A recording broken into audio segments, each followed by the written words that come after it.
General Museveni, General Muhoozi, Major General Paul Kagame ampuliriza Ssaabasajja Kabaka ebigambo byonoonese. Ntandise bwe nti twetaaga Kyagulanyi. Akalulu akange kankamubwe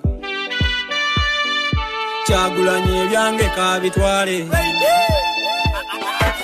Akalulu akange kankamubwe. Meeting enkambwe eyatudde Masaka nga President Kyagulanyi Ssentamu Mitembo tannaba kubeera nga agenda. Eno yabadde wakati wa Mpuuga n'Abedi Bwanika ampuliriza ebigambo eby'obusagwa ebyabaddemu ogenda kubeera ng'obitegeera bannanga abantu bazibu. Ngenda kutwalako e Bulaaya olabe Mwami Museveni, General Muhoozi byayongeredde okutabuka. Wabula kansooke nziremu nkole mbwe nti katono nnyo nsimbule omulundi gumu ggwe. NUP Namasa Kiteera Kyagulanyi Ssentamu Kyagulanyi Ssentamu Bobi Wine yasobola ebyaffe. Kyagulanyi Ssentamu Bobi Wine tumweyuna tuyambe. Kyagulanyi Ssentamu Bobi Wine muzuukuke Uganda. Kyagulanyi Ssentamu Bobi Wine tumweyuna tutasi. Walala kuba mulanga mukola Uganda n'enganda nsaba tukwatire wamu tuli mbuwange. Eggwanga eryali lyako kukira ettaala kati tutambulira mu nzikiza obanga batutunda abange nsaba kuwabulwa. Bano bannanfuusa bakwata entebe okukaddiwa mwagigula wa Uganda kati mutuddiza ebyaffe tukola amawulire. Gwanga mujje bannange. Kyagulanyi Ssentamu Bobi Wine yasobola ebyaffe. Kyagulanyi Ssentamu Bobi Wine tumweyuna tuyambe. Kyagulanyi Ssentamu Bobi Wine muzuukuke Uganda. Kyagulanyi Ssentamu Bobi Wine tumweyuna tutasi. Kaakati essaawa ampuliriza bw'obanga obadde olina by'okola nkusaba osooka obiwummuze kubanga vidiyo yaffe y'olunaku olwaleero ampuliriza erimu amaziga mangi obunkenke ebinene ddala ebiduduma bino nga bikwatagana ku bantu enkumuliitu enkuyanja n'enkuyanja abasomboolwa okuva e Bule n'e ne bayingira mu Uganda. Kaakati bano bava mu ggwanga lya Rwanda bannanga ebintu bizibu nabagamba nti ebiyita ekiro ne Kabaka yeetikka era bingi ebikoleddwa naye kyaddaaki bimaze ne bizuuka. Kaakati jangu owulire lwaki bannayuganda bangi naddala abakazi waliwo embeera eteekebwawo basobole okubeera nga bagenda ku kyeyo e Bulaaya. Kaakati olwo Mwami Museveni, General Muhoozi ne gavumenti basomboole Abanyarwanda. Nkugambye nti Abanyarwanda basoba mu 600. Uliriza abasoba mu 600 nga bakazi be bakukusibwa ne bayingizibwa mu ggwanga erya Uganda. Ogenda kubeera ng'obiwulira lwaki babaleeta era kyova olaba bangi bakayanira endagamuntu bakayanira passport za Uganda. Lwaki? Byonna ogenda kubeera ng'obifuna mu kolwaliro mukwano gwange ampuliriza. Kaakati nonze AK Master emabega w'omuzindalo natudde okubeera nga nnyanja ensonga eno namaze dde okubeera nga nteekako galubindi tutolontoke bulungi nnyo osobole okubeera ng'otegeera ensonga eno. Kaakati nkusaba n'obumbe vidiyo eno osooka ogimpere ekigalo ng'enkola yaffe bweri ku AKTV bw'obanga oli mpya osubscribinga okonene kade tusobole okubeera nga tutambula ffenna mu waka waffe ataggwa malujja. Guno gwe mukutu gw'omuntu wa wansi ogw'enkyukakyuka omukutu ogw'ensonga. Ntambula na Haji Miti musomi wa ddwa era nga bw'olaba ennamba eri ku screen esembeyo 15 ya Haji Miti embeera ng'ekaluubiridde ng'olina ekizibu kyonna koona ku Haji Miti nakugamba dda teweerabira ono musomi wa dduwa tagenda kukuba mpiso wabula asoma dduwa nakuteerako akabaani ebintu ne bitereera. Kaakati nno nsimbudde nagambye nti ebifa e Bulaaya ggwanga Switzerland bannayuganda Switzerland bannayuganda mu ggwanga erimanyiddwa nga Austria si Australia naye Austria ekibuga ekikulu Sydney. Ogenda kuwulira ebigambo ggwe ampuliriza Uganda nayo kitokota si kisaanikire ebyabadde Masaka nabikulaze olunaku lwabadde lwaggulo. Abedi Bwanika mu Galatiya ebigambo nga bimwononekedde asiba bikutuka. Kaakati ono avudde mu kwanja ensonga atandise kuyomba buyombi. Ffenna tumanyi nti ono political failure mu Uganda okuviira ddala emyaka gya 1996 omusajja ono azze afuuka political failure mpaka nakati President Kyagulanyi Ssentamu Mitembo nga bwe yamuswaziza mu bantu n'agamba nti yonze namuleeta mu parliament kubanga yali kikonwa ng'amaze okubeera nga adiba ng'abantu bonna bamuzira nze namuyamba. Naye kakati woona atandise okubeera nga mukwano gwange yeekola ebitajja mu bantu. Kakati munnange olunaku lwabadde lwaggulo era budde babadde bwakumakya nga President bamanya agenda Masaka okuziika. Kaakati nno bano batuziza meeting enkambwe wabula nga sinaba kubeera nga nkutwala mu meeting eyo kansooke nkutwale direct mu mawulire gano agentiisa ampuliriza omuntu ne baba tomwagala naye ng'alina ebigambo by'oyagala oteekwa okubeera nga obiwulira kubanga bino bye tusinziirako okubeera nga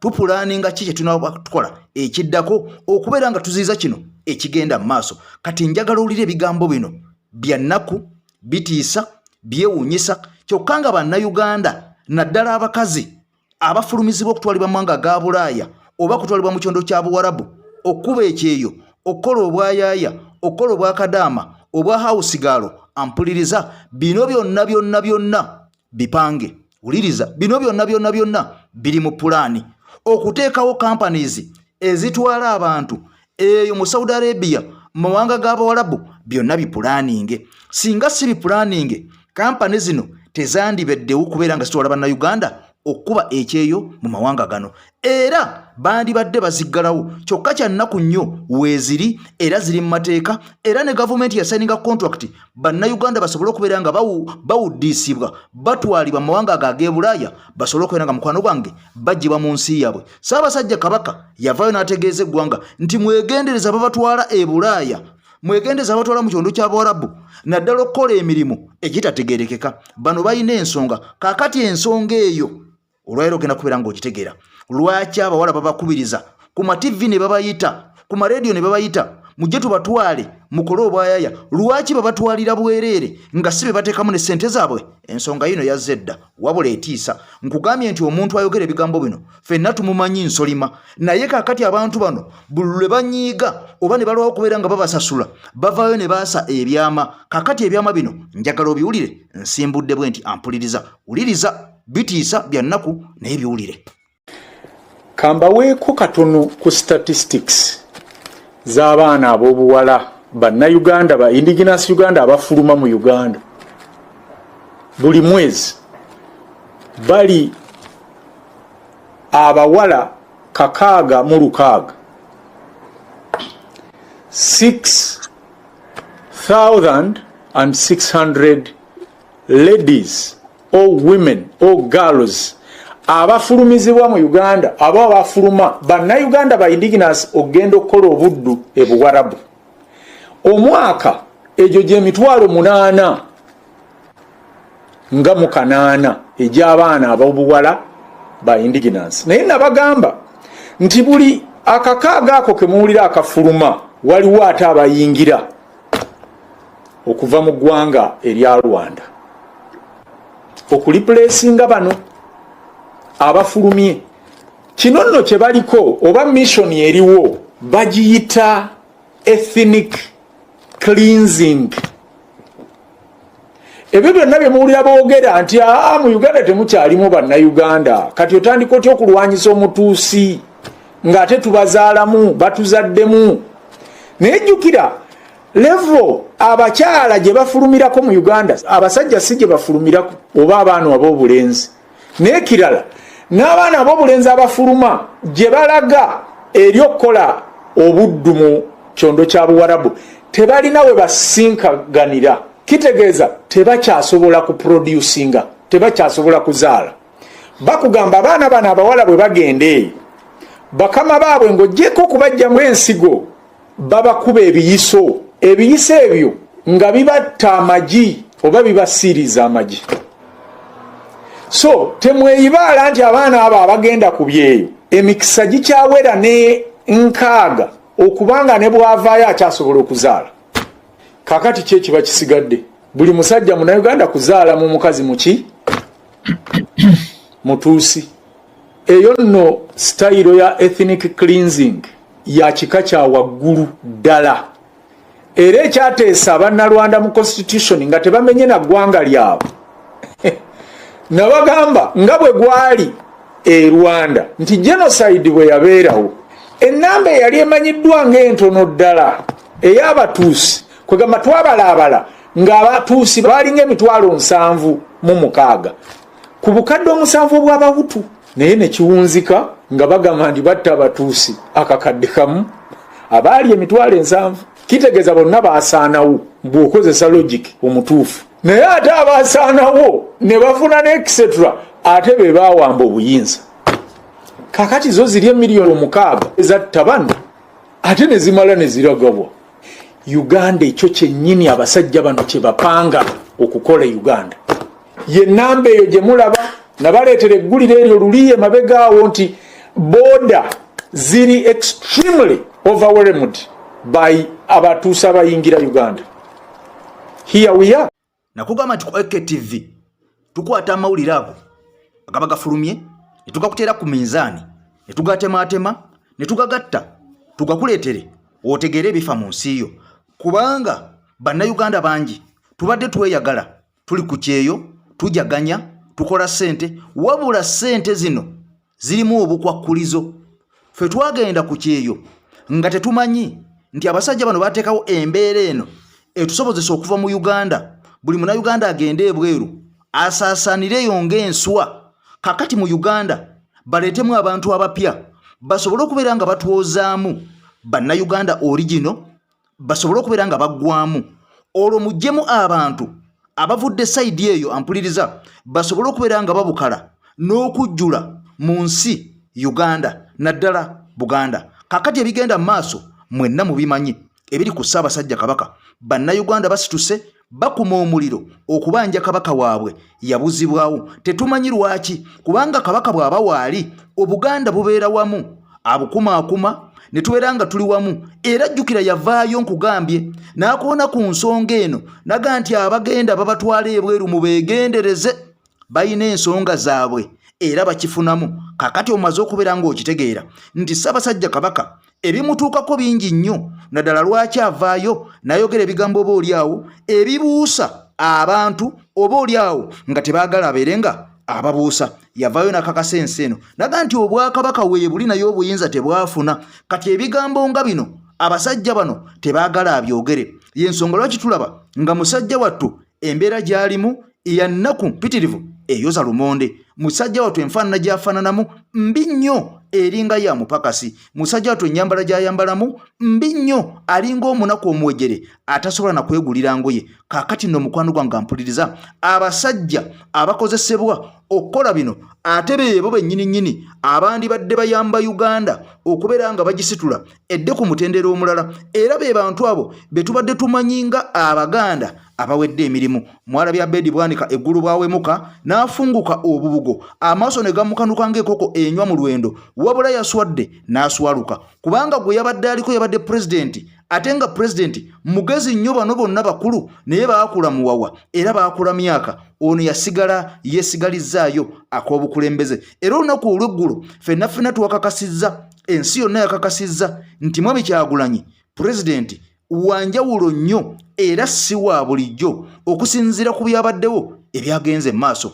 Musajja Abedi Bwanika yaswaziddwa mu bantu n'atuuka n'okusikibwako omuzindaalo n'atuuka okuŋŋoolebwa ne batuuka okumuyitamu omusota oguwedde emirimu. Kaakati omusajja ono n'asigala ng'omululu gukyamugomosa. Kyannaku nnyo nti abantu nga bano be twali tukkiririzaamu era nga tumanyi nti balyetoolola pulezidenti waffe Kyagulanyi Ssentamu Mitembo bali muwabula, bali muwa amagezi, balikozesa experience gye bamaze mu bukulembeze oba mu byobufuzi ne basobola okubeera nga bamuyambako okutwala struggle mu maaso n'okukyusa ensi Uganda tufune Uganda empya ekulukuta amata n'omubisi gw'enjuki. Kyannaku nnyo nti abantu nga bano ate be balya obugaati emmanju be bafunguka obubugo be boolesa omululu ne basobola okubeera nga mukwano gwange balemesa enteekateeka yonna ey'abannayuganda abaana Abaganda. Nkugambye ebigambo biwulidde basomboolwa nga batwalibwa ku kyeyo, wabula buli abatwalibwa waliwo abaleetebwa okubeera nga bayingira mu Uganda. Uganda esobola okubeera nga bano bannayuganda babazaalamu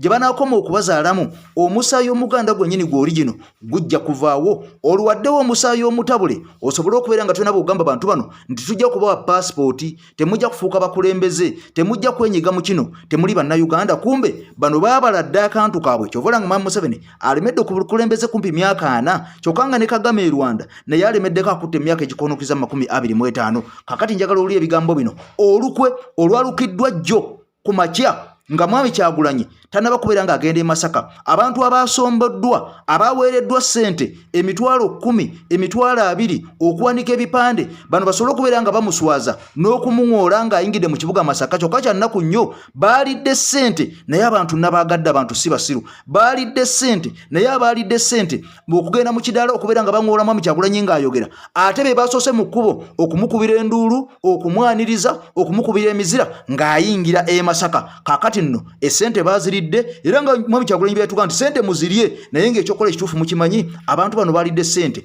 era bwe bamaze okulya ssente ate be bamu be baŋŋodde Abedi Bwanika ampuliza ebigambo sooka obyewulirireko obitegeere naggamba nti teba byange obula vidiyo gimpeera ekigalo ng'oli mpya subscribinga ku mukutu gwaffe guno ng'oli mpya osobole okubeera nga tosigala mabega mu nsonga nga zino ku mukutu gw'omuntu wa wansi. Mukwano gwange ali e Masaka Nyendo Mukungwe yaŋŋambye nti waliwo mukwano gwe yamuleetera kaddiiro namugamba nti nina ddiiru namubuuza ddiiru ki namugamba nti ku ofiisi za Mpuuga eri Nyendo Mukungwe waliyo ddiiru ku ofiisi ze naye tojja kujja tugende kono nti kale ng'amuwerekera nga bagenda batuuka ali bamubuuza oze noono nti naye anaatukolera nti okutuuka munda mu ofiisi ng'ekirimu katereekerero nti pulezidenti wa Uganda Robert Kyagulanyi Ssentamu ajja okuziika omugenzi Pascal abadde awangali e Bungereza.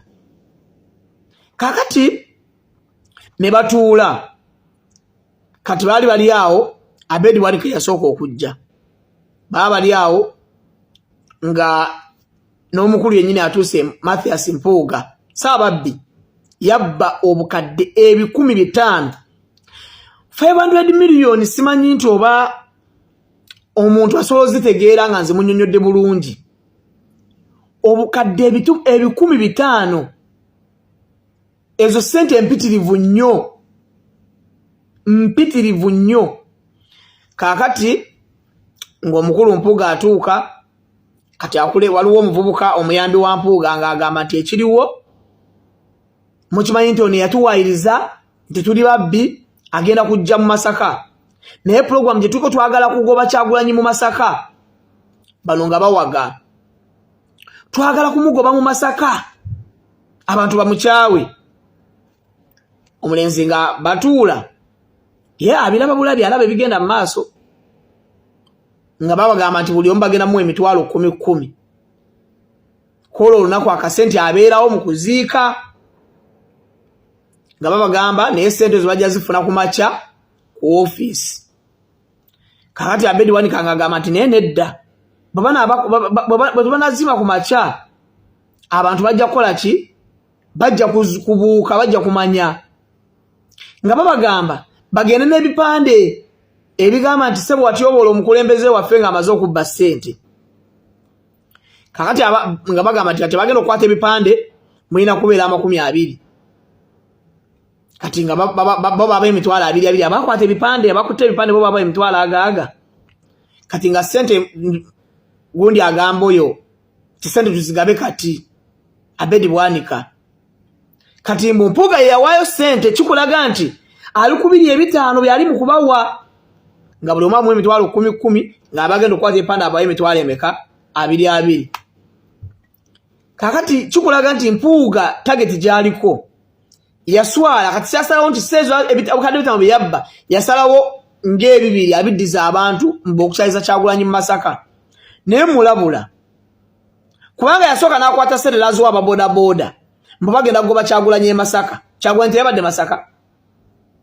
ababodaboda buli bwe baalaga wonna baababoola waliwo omwami oyo gayi yaŋŋambye nti waliwo ababodaboda eyabaddewo awo wabweru ebadde bagenza okima ssente n'agamba nti ye bwe yadda nti obuzibu bwa Mpuuga tatundika mu bantu mbu wa bodaboda bamala okulangirira nti ono bagenda kugoba Kyagulanyi Masaka mbu omwami yali amuwola ebintu ku dduuka yamugoba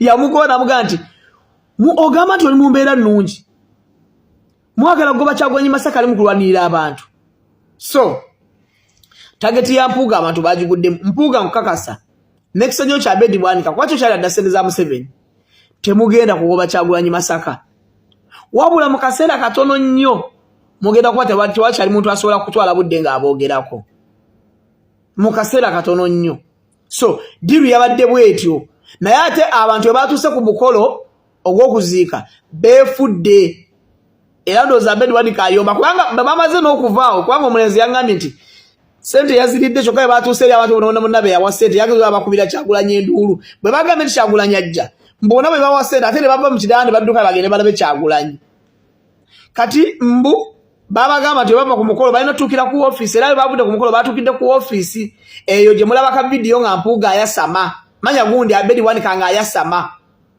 era ebiki simanya biki Abedi Wanika yagwa dda yadde sereza Museveni ye yaziri adda kakati bwe yawulira nti waliwo omulala byensimbi doza nenga program eno yabadde bwetu nenga tukulaga nti Kyagulanyi amanyi gayina yayingidde Masaka ate n'agikyakalanya so Mpuuga wagwa dda gwe kati wagwa dda buli lwoyolesa ennyo omululu buli omululu omunjiro gukusuka ampuliriza ofundikira okoze ensobi oba ofundikira ofungusa obubugo ng'okoze ebyo by'otandikoze kaakati olunaku lwabadde lwaggulu nga bwe nkutegeezezza era ng'ebigambo bwewabirabye kubanga nabikoledde ku mukutu gwaffe wano gwa AKTV akatambi kaffe akasembyeyo nga Abedi Wanika afunguka obubugo ng'aswaluka wali eri Masaka ku lumbe omuntu eyazze okukungubaga eyazze okunyolwa okunakuwalirako abantu ampuliriza bwe yatuuseeyo yatuuse ne yeekola obusolosolo wabula nga amawulire amalala gagalaga nti bano baasuse ne bawandiika sikuripoti era nga Abedi Wanika yabadde alina okubeera nga avaayo ayogera ebigambo bingi nnyo ku President Kyagulanyi Ssentamu Mitembo mu maaso g'abantu asobole okubeera nga amuswaza n'okubeera nga mukwano gwange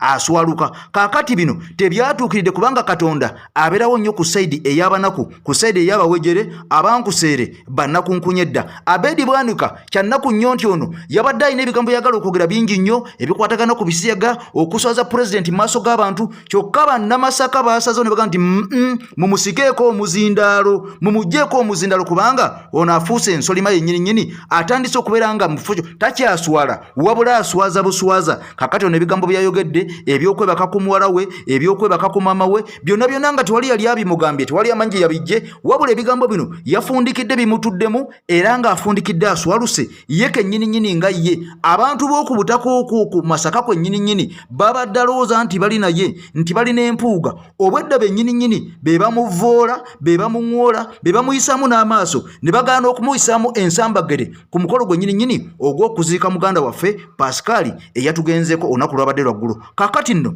ebigambo ebifa e Bulaaya nga bwe nnakunyonyodde njagala nkuteremu akatambi kano okawulire ampuliriza ebigambo binene ddala bino nno birimu n'okugala embassy eya Uganda mu ggwanga erya Switzerland obuzibu buvuddewa kaakati kugenda kubeera nga obifuna omukyalo ono amanyiddwa nga Marie ampuliriza nga yakulembedde bannayuganda abali mu ggwanga erya Switzerland kosa bannayuganda bali mu ggwanga erya Austria bano beegasse wamu ne beekolamu omulimu ne bagenda kwali ku embassy ya Uganda mu kibuga Geneva ekya Switzerland ne batandika okulaga obutali bumativu bannayuganda bawambibwa bannayuganda battibwa okutulugunya abantu okubabuzaako emirembe okulinyirira eddembe lya bannayuganda mu nsi Uganda ampuliriza bano bye babatutte bannange bye byabatanudde ne basobola okubeera nga beekolamu omulimu bagende wali ku embassy basobole okubeera nga munnange bano beekalakaasa njagala olaba akatambi kano omukyalo ono yamaze dda okubeera nga awaga n'okuwera n'awera naga nti kaaberubale kaabe Katonda mwami Museveni omumanyi bulungi nnyo omanyi kye nsobola okubeera nga nkola era ontegeera bulungi nnyo njagala mujjukire omukyalo ono akakiiko k'eddembe ly'obuntu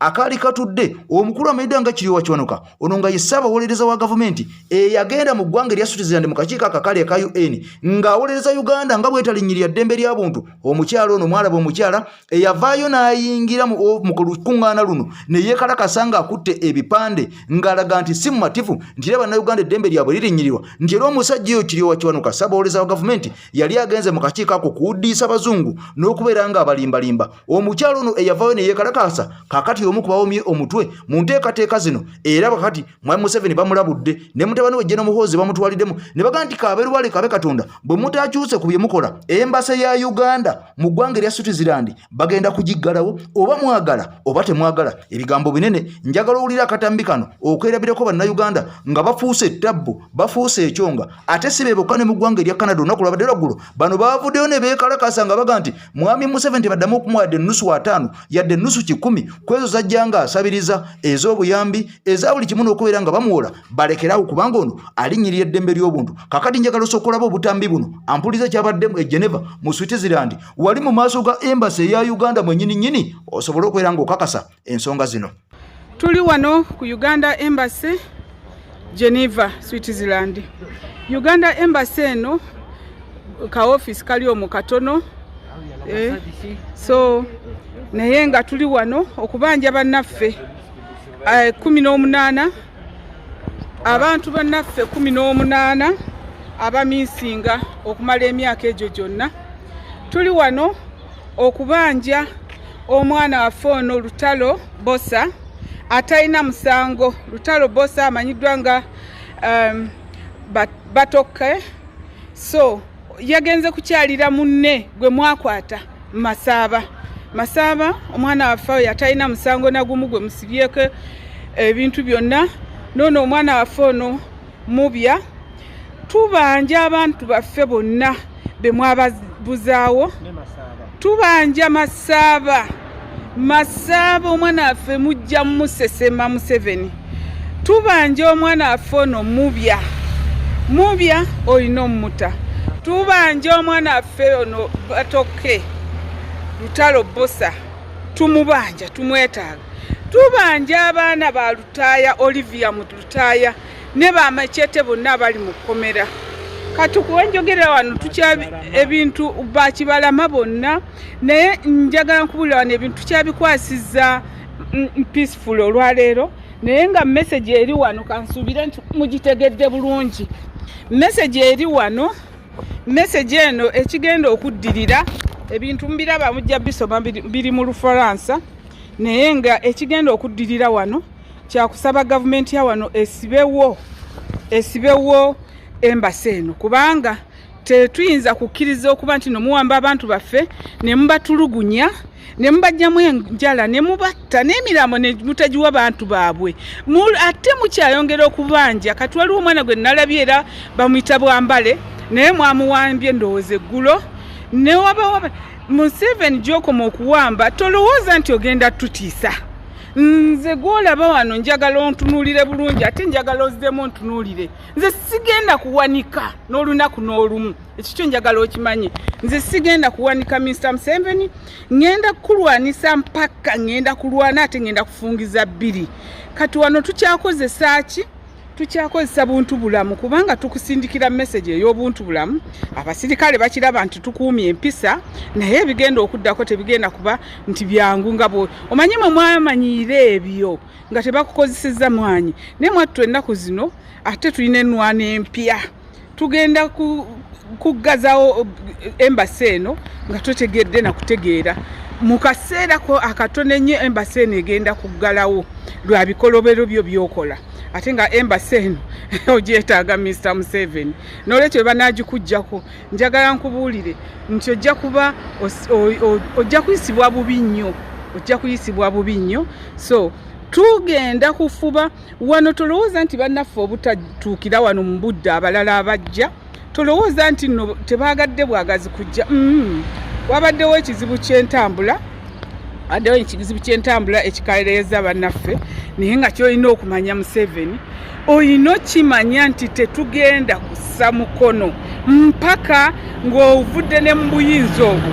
Oyo mutabani wo gw'otwagala otusibako oyo simanyi kaine Lugaba simanyi kaine biki oyo tebaba totawaana Mr. Museveni oyina njagala singa omanyi byemmanyi Museveni wandibadde ogamba kanjira nsibasibamu neyongereyo naye n'okulaba nti nno Bannayuganda kati eno message yammwe Bannayuganda muyina okusituka. Omuzungu ayamba yeeyambye muyina okusituka. Omuzungu ayamba yeeyambye n'olwekyo mwanyi muganda olina kyoyagalako.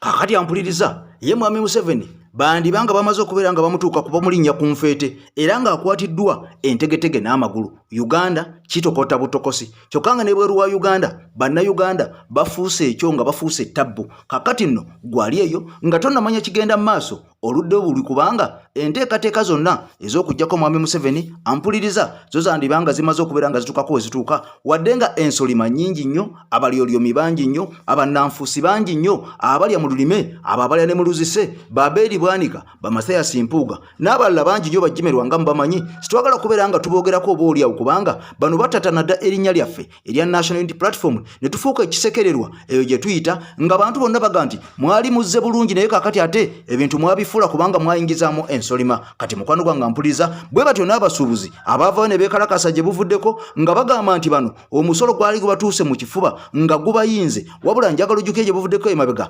Abasuubuzi bano bangi nnyo baalabwako mu kibuga Kampala nga be bamu kuba kompuleyininga ku mativi ne ku maradios nga bagamba nti ffe tukoye bannabyabufuzi abajja ne batulemesa okubeera nga tukola emirimu gyaffe, batuggazawo amaduuka gaffe, ne batuleetera ababbi, ne batuleetera abayaaye, ne batulemesa okubeera nga tukola. Kakati gye bukedde olunaku olwaleero ng'abasuubuzi bakabatwawa nga entulege nga nabo Mwami Museveni amaze okubeera nga babinikako omusolo oba oliawo guvaawo mpitewo. Njagala ojjukire nti ono ekyamutanudde okubeera nga bano ababinikako omusolo guli guvaawo mpitewo kyaddiridde okubeera nga ono buli gyalaga okubeera nga asaba obuyambi amawanga g'ekyangadda, amawanga geefuula ne gaga nti ebbanja ly'olina ddene nnyo okusinziira ku bigenda mu maaso mu nsi, ebbanja ly'olina ddene nnyo ate ne beweewola olwawo okusasula kubanga mwena mulabye abasajja abachina kye beekola ku kisaawe ky'ennyonyi Entebbe bano nga bo baga nti kubanga kakati we bituuse tugenda kubeesolooleza ffe ekisaawe tukyesololeze tubeere nga sente ze tujjamu twesasula mpaka tulimalayo ezaffe musobole okubeera nga munnanga oba oliawo nammwe musobole okubeera nga mukisolooza ekisaawe kyammwe.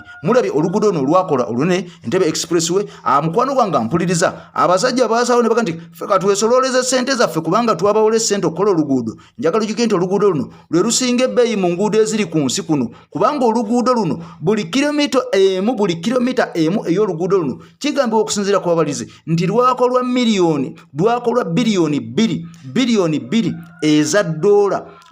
bbiri eza ddoola, buli kilomita emu eri ku luguudo luno lwolaba olwo olusololezebwa ssente olugenda Entebbe. Ampuliriza buli kilomita emu yakolebwa biliyoni bbiri, ebbiliyoni ezebbiri nga si za ssente za Uganda wabula nga za ddoola. Kakati abachina bagamba nti okusinziira ku bigenda mu maaso katulwesolooleze twegiremu ssente zaffe bwe ziriggwayo tulibaddiza oluguudo lwammwe. Kakati abasuubuzi bano ebiseera ebyo baalinga bawoza ate kakati ffe tebitukwatako, ffe tetwagala kumanya lwaki mutuyingiza mu byobufuzi wabula gye bukedde olunaku olwaleero ampuliriza ng'abasuubuzi bennyininyini batandise ate okuyita bannabyabufuzi nti mujje mutuyambe muyingire mu nsonga zammwe tulabe nga munnange emisolo gikendera kubanga bano twabalabyeko ne mu parliament gye buvuddeko nga balumbye oludda oluvuganya gavumenti olukulu lwa Honorable Joel Ssennyonyi nga babasaba nti bannange mutuyambe muterewo akabega emisolo gifuuse emisolo. Kakati ate nga be bamu abawooza nga temujja mu Kampala mulekerawo okwekalakaasa. Mujjukira mwenna President Kyagulanyi Ssentamu Tembo bwe yavaayo omwaka gwali 2016-2017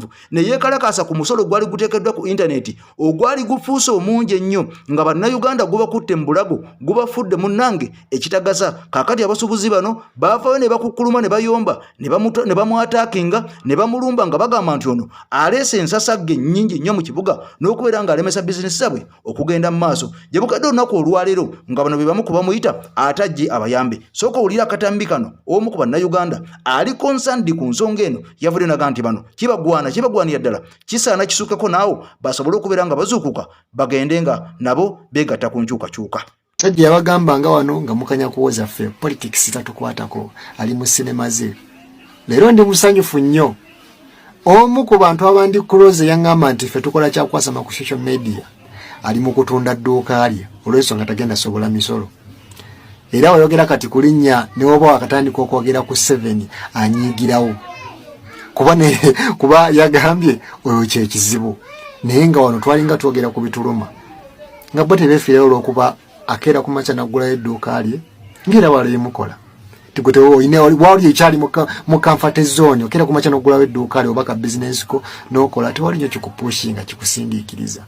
But time is going to come nga buli omu okaaba nga solution gy'olina kujjawo abanyigiriza mugumu kyakwasa akalembekereza ne mugaana okwogera ku bibaluma ne mugaana okubaako ekyokukola abasajja webayisa okwekalakaza ne banange twekalakaseeyo ku kino about wewati mu muggulu w'amaduuka gamu ne muddamu ne mucapa. Bwe yateekawo okwekalakasa okwali mu underground okugalawo amaduuka mwaggulawo amaduuka gammwe ne mukola ne mutulaga nti mwagala nnyo okukola. Abasoga bo ne baggalawo akabuga kaabwe konna mwe ne muggulawo agammwe. Tayimu yatuuse nga nammwe mulina okusooka mugaggale mwekalakasiko ku kiri kye twali tubagamba before, naye omusajja yabagamba nti mujja kiwulira. Wallahi mwenna mugenda kiwulira. Kasita mutaasituke ne tutambula, kasita mutaasirike ne twogerera wamu, kasita mutaasirike ne tugaba bannange kino kibi. Tudamu so happy mwayogeza amaanyi ate ng'omusajja mubi mugamba direct. Naye kansubire statement omusajja gye yayogedde n'agamba nti nze right now fe tukuze kuba ndi myaka 8 natero genda mu ggulu kati mu abato mwe mulina okubonaabona. Kansubire statement eyo mwagitegedde bulungi. Agunde Bobi Wine omutuukirivu muboneebone n'emisolo gyammwe. Kankusabe n'obwombe fire nkusabe munange mukwano gwange mpuliriza ojimbere ekigalo banga tonna bakuberanga ojuwa ekigalo. Era omanyi twambala ne Haji Miti musomi wa ddwa oye namba jola besembe 15 ya Haji Miti ono musomi wa ddwa ngo ine ekizibu ampuliriza tolonza teweeyibala mukone kajja kuberanga mukwano gwange akusomere ddwa boli ya mukama ajja kuberanga akwandukula side yo. Kakati no mukwano gwange ampuliriza nga tukyagenda maaso n'ebigambo kubanga nakugambye nti binene nnyo biri awo bitiisa bwe bikanga bwe byeraliikiriza naye nga tulina okuberanga tubigumira kubanga omusajja yenna oba omukazi yenna oba omuntu yenna omulamu oyina okufeesinga challenges nosobola okubeera nga ozivunuka. Buli olemererwa okubeera nga ovunuka challenges kitegeeza nti ofuuse failure mu bulamu. Ojja kubeera nga Abedi Bwanika olinde paka president Kyagulanyi Ssentamu Mitembo lwalijja kukwateko osobola okubeera nga ofuna omukisa ogendako mu parliament naye watali ekyo ojja kusigala nga oli failure. Ampuliriza ebigambo bino nga bw'ojjukira wenna mu Uganda nti yevuddeko emabiga tubadde tulina ekibiina kimu eky'amaanyi ekisobola okubeera nga kigezaagezaako okubeera nga kiyugumya Mwami Museveni ne NRM kibadde kya FDC. Kakati nno ensonga zino eza FDC ezafuuka namalanda nga amabere g'embwa twagenda okubeera nga tuzeetoolola n'okuba tooki nga Mwami Museveni kennyini ekibiina kino yali ate yakikontrolinga era nga kifuna omulidi omuyitirivu nnyo ogutali mu mateeka. Njagala ojjukire ebibiina bino waliwo ssente entongole ezirina okubeera nga ziva mu gavumenti eziweebwa ebibiina bino okubeera nga biddukanya emirimu gyabyo n'okubeera nga biwabula gavumenti oba oliawo weebeera ewabye ng'evudde ku mulamwa ng'etandise okubeera nga munnange esereba obanga ekola ebyo ebitajjansa ebitasaana kubeera nga bigenda ku pate ebitayamba bannansi. Kakati ebibiina bino biweebwa ssente zino era zaateekebwawo mu constitution bisobole okubeera nga biddukanya emirimu egyo mu butongole. Kakati no mukwano gwange ampuliza ekibiina ekya FDC kyalinga kifuna ssente endala nga ziva mabega mu mukono omukweke oba mugiyite invisible hand ewa Mwami Museveni era nga bano baafuna obuwumbi n'obuwumbi okubeera nga munnanga ate bakola naye nga ate bakolera ye. Twagenda okubeera nga fena tulaba mu kwesimbawo akalulu akaggwa nga pulezidenti w'ekibiina kino yali amanyiddwa nga Amuriat yafunanga ssente ezaagulanga amafuta ezamuyambangako mutambuza nga zino size ziri entongole zenjogeddeko wabula nga zino zaava wa Mwami Museveni direct. Mwenna mujjukira omukyala amanyiddwa nga Anita Anet Amongo ono nga speaker essaawa zino owa parliament akaabye abantu akayirigombe abbye ssente n'adda ne mukati ne yeewogoma. Omukyala ono yali wa FDC naye nga amawulire galaga okusinziira ku munyagwa mugati gwa bata omusajja ono w'ekawempe agamba nti bo bakimanya dda nti Anita Amongo yali akolera Mwami Museveni mu FDC naye nga tebasobola kuvaayo kyasanguza ku kitotolera nsi eno. Kakati ono agamba nti ne Tayiba yennyini yali wa FDC naye nga bano bonna bali eyo munda bakukuta ne Mwami Museveni okusinziira ku mugati gwa bata munyagwa ow'ekawempe. Yeyongera n'alumiza nakati twabimanya dda era ne ssente nnyingi nnyo ezaweebwa ekibiina kino ekya FDC okubeera nga kiva ku mulamwa n'okwongera okubeera nga kigenda mu maaso n'okuwuddisa bannayuganda kyefuula ekivuganya naye nga tekivuganya. Kakati wano omusajja Dr. Kanukiza Besigye bwe yaviirayo naga nti FDC eyo njeyawuddeko ye najja nankumbi nze nkoze FDC yange ekatonga wabula munnayuganda bwe yeebuuliza omusajja ono okweyawula ku FDC n'obutawagira FDC lwaki teyeegatta ku nkyukakyuka eya President Kyagulanyi Ssentamu Mitembo gy'aleese n'asobola okubeera nga y'omu ku batakwataganya ne Bobi Wine basobole okubeera nga bamamulako Mwami Museveni. Abantu bagamba lwaki Besigye nakati ssaawa zino agenda talaga Uganda mbu yeebuuza ku bantu mbu kikyemba nkole ekibiina ekirala oba nzireyo mu FDC eyalya essente z'abannayuganda mu kifo ky'okubeera ng'ono abuuza bannayuganda negatte ku Mwami Kyagulanyi tusobole okubeera nga tuyugumya omusajja oba nze ebyobufuzi mbiveemu kubanga ebbanga libadde ddene nga ngezaagezaako naye sikyalina lugendo. Njagala owulira akatambi kano mwami Besigye ono ebigambo bye bino twatandika okubeera nga tubibuusabuusa n'okumukubamu ttooki omusajja ono yandibanga y'omu ku nsolima wadde nga yeewaka n'enkya n'eggulu. Naye naawe njagala owulira akatambi kano owulire ebigambo bino ombuulye ddala Besigye kiki ekimugaana okwegatta ku Kyagulanyi kubanga tumanyi essaawa zino President Kyagulanyi Ssentamu Mitembo yasinga amanyibwa opposition leaders bonna oba ba opposition party groups eziriwo eyiye ya National Unity Platform yesinga etutumu n'okwagalwa mu bantu. Lwaki abantu bano aba DP aba FDC n'ebibiina ebirala tebavaayo kumwegattako bwegasi naye ne basigala nga bakola n'obubiina obulala? Mwenna mwawulidde waliwo obubiina obulala 7 obuzze obugenda okuvuganya mu kalulu ka 2026. Obubiina buno lwaki bonna tebwegatta ku Mwami Kyagulanyi ne buga ntuwagidde Mwami Kyagulanyi katukulembere atukwatire omumuli ku lwa opposition? Abantu bano ddala batuufu bali ku opposition oba bateekebayo buteekebwa Mwami Museveni nga bwe twalabye e Rwanda nti Kagame ateekawo opposition bw'atuuka okulonda ate opposition zino zennyininyini ne zivaayo nga ziwagira ye mu kifo ky'okwekolamu omulimu zifune omuntu omu azivuganyiza okuggyako Kagame. Olira akatambi kano kasooke tukomewo byabufuzi omwaka 2026 wetugenzeekaawo katugendekaawo abantu bali mugenda maaso nokuba nti beekwata bifo ebyaddala. Mbagamye nti Masaka eyo Matasi Mpuga Nsamba sibirungi ku ground birungi sibirungi tujja genda maaso nokuba tuwetegereza ground ez'enjawulo naddala ku babaka ba palamenti mu kitundu kino ekya Buganda. Bintu biyimiridde bitya? Enja kuba mbabuulira ebintu bigenda maaso nokuba nti biyimiridde bitya oba oli awo naye nga birungi si birungi eri Matasi Mpuga Nsamba. Naye ogenda kukkiriza tutandikeeko mu bannaffe babano aba FDC Katonga amawulire ge tugenda maaso n'okuba nti atuwuliriza tujjayo galaga nti jjukira nti bano mu kaseera kano bali mu consultative meeting. FDC eyeyawula ku Najjanankumbi bagenda batambula okwetola eggwanga babuuza abawagizi baabwe nti bannange tuzeeko ki era nyaga kutegeeza nti bano babaddeko mu bitundu ebyajjinja nga babuuza abamu ku bawagizi b'ekibiina ekya Fadacha babagamba nti mulowooza tuzeeko ki tulumbe tutya tulekera 2026 naye tuyinza kulumba tutya? Bagenda batambula kate basuubidde nti singa kinaaba kiwedde bulungi kibaliko nga batambudde ebitundu by'eggwanga ebyenjawulo bali mu kwebuuza ku bawagizi ba FDC nti mu mwezi ogwokutaano basuubidde ogenda maaso n'okuba nti batuula oba batuuza olukuŋŋaana gaggadde basalewo bajja kukola e grand event mu gwokutaano omwezi ogujja bajja kuba basalawo ekigenda okuddako mu grand event eyo FDC Katonga gyesuubira okuteekawo embeera nga bwetambula. Kakati babadde mu bitundu ebya Eastern basuubiddwa okuleka nti batuuka ne mu bitundu eby'amambuka g'eggwanga batabaala eggwanga lyonna. Bw'ombuuza nti bano babakkiriza okutambula oba nedda babadde tebannaba kubagaana.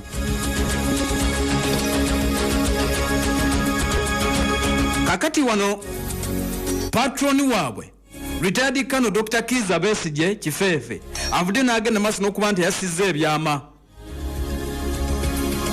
Besigye asinzidde mu bitundu eby'ejjinja n'ayasa ebyama n'agamba nti abamu ku bantu beera yakola nabo mu kibiina ekya FDC lumu bamuyitako mu meeting emyaka nga giigi egiyise nti obukulembeze obutwala FDC ye Najjanankumbi muba omanyi Nathan Nalamafaabi ne munne Patrick Aboy Omuliyati nti teyogedde mannya g'abantu ne Besigye agamba nti bamuyita mu meeting ne bamugamba nti tulina proposal tulina kye tugamba Mwami Besigye Kebbi tulina kye tugamba gamba bamutuuza abakulembeze aba FDC Najjanankumbi bamugamba nti tuzze kulaba naye tulina kye tukugamba ku nsonga ezikwatagana ne struggle. Besigye ng'anyweraga nti nabawuliriza baatuula tuli mu meeting patudde ne baŋŋamba nti dokita tulaba nga struggle ng'eruddewo nnyo struggle has taken too long. Tuluddewo. Watusuubiza omusajja agenda abennateete Busega Kyengera banaamulabako musajja akyaliwo dokita tuluddewo nti bamuliiramu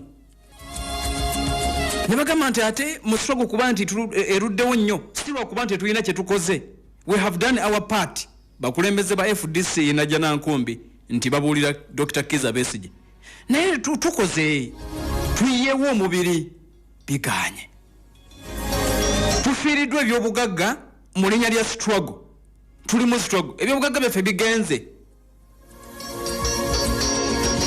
buli kimu tukikoze ekiri mu busobozi bwaffe naawe mwennyini okimanyi gwabadde atukulembera tukoze buli kimu tunyenyeza omusajja sajja atulemeredde struggle eganye nti n'abawuliriza.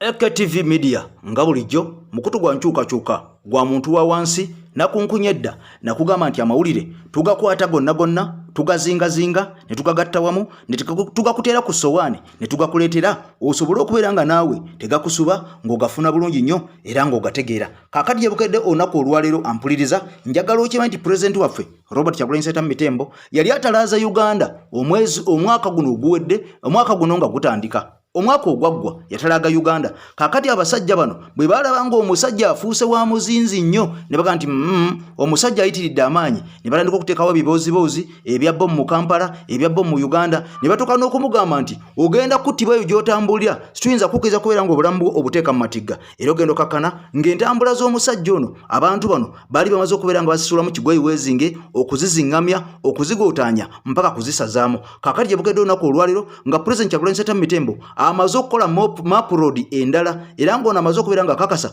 wiiki ejja ampuliriza kimaze okubeera nga kikakasibwa wiiki ejja kutandika Lwakusatu Pulezidenti Kyagulanyi Ssentamu Mitembo addamu okutalaaga ate Uganda luddemu luwogome. Bano bamasaya Simpuuga Akina Bedi Bwanika bagenda kwekwata mu byenda kubanga omusajja ate kakati asitudde omuzinzi mulala nnyo mukwano gwange ampuliriza. Ebigambo bino bye nkugamba ogenda kubeera ng'obifuna mu katambi kaffe akaddako mu bujjuvu oba oliawo obitegere bulungi nnyo. Nze Eke Master mbaddewo kula AKTV News team yonna Ssaabasajja Kabaka awangale twongera okumubanja n'abaawambibwa bati